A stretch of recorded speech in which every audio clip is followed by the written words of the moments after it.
Hi everyone, I'm Elsa, and this is my first time here.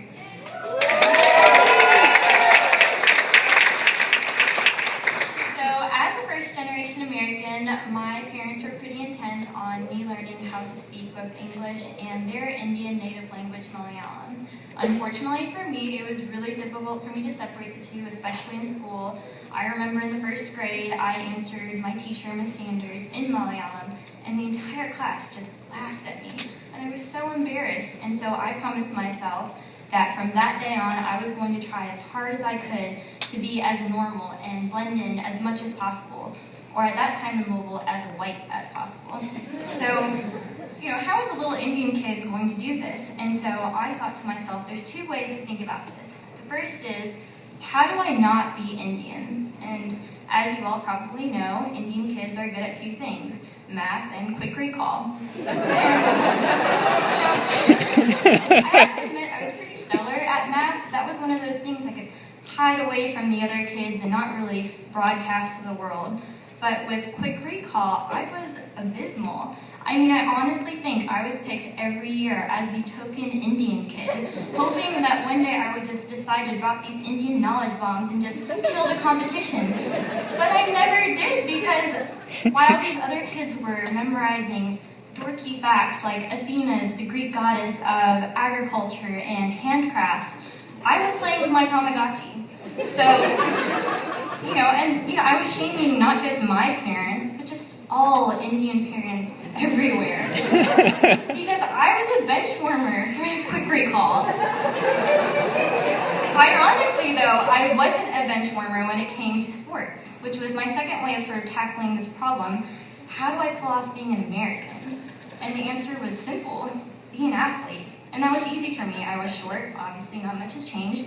I was short, I was fast, and unlike most kids my age, I actually gave a crap about playing, and I put forth a genuine effort, which gets you really far in children's athletics.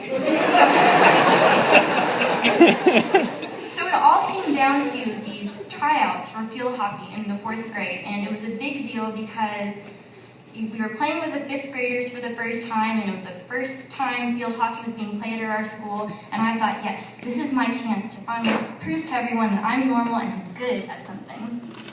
So on the day of tryouts, I whip out my flyer, and I'm checking for my shin guards and my mouth guard, and I asked my mom about the field hockey stick.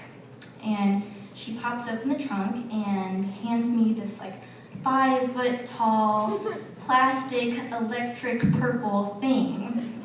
And I'm looking at it, and I look down at my flyer, and I look at it again, and I don't know what a field hockey stick looks like, but I'm pretty sure that's not it. And it actually ends up being a street hockey stick. But like the streets of Atlanta street hockey stick, the type of stick that you needed some sort of street cred to even play with, which I was obviously lacking since I had a bowl cut. So I was kind of messed up. And my mom, she was completely oblivious to all this. I mean, she had no idea what field hockey was or what a field hockey stick looked like, but that didn't matter to me. I didn't want to go out there and make a complete fool of myself with that thing. I mean, I had tried so long to be normal and cool, as cool as one can be with a bowl cut those days. And I'm sitting there freaking out, and I'm looking at my mom, and her hair is stuck in the 80s, her shoulder pads are sky high, and I'm looking at her, and she doesn't really look like the other moms. Kind of like, I don't really look like these other kids.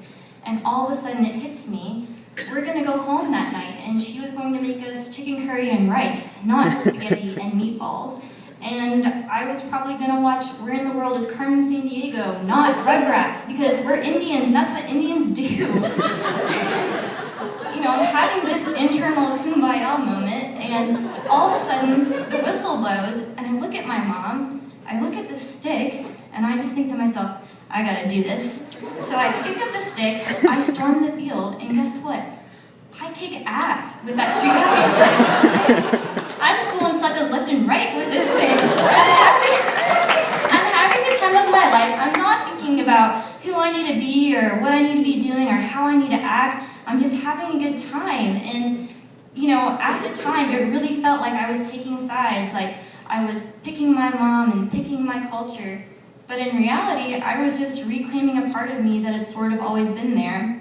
I could be both American and Indian, and my mom was a shining example of that. She was a full-time doctor, a full-time mom, and just this kick-ass person. She's the one who took me to every tryout and practice and game and tournament, and she's also the one who gave me the courage to come up here for the first time and share this story. So I just wanted to say, Mom, thank you for literally everything, showing me how to do everything, and even giving me that stupid street hockey stick. So.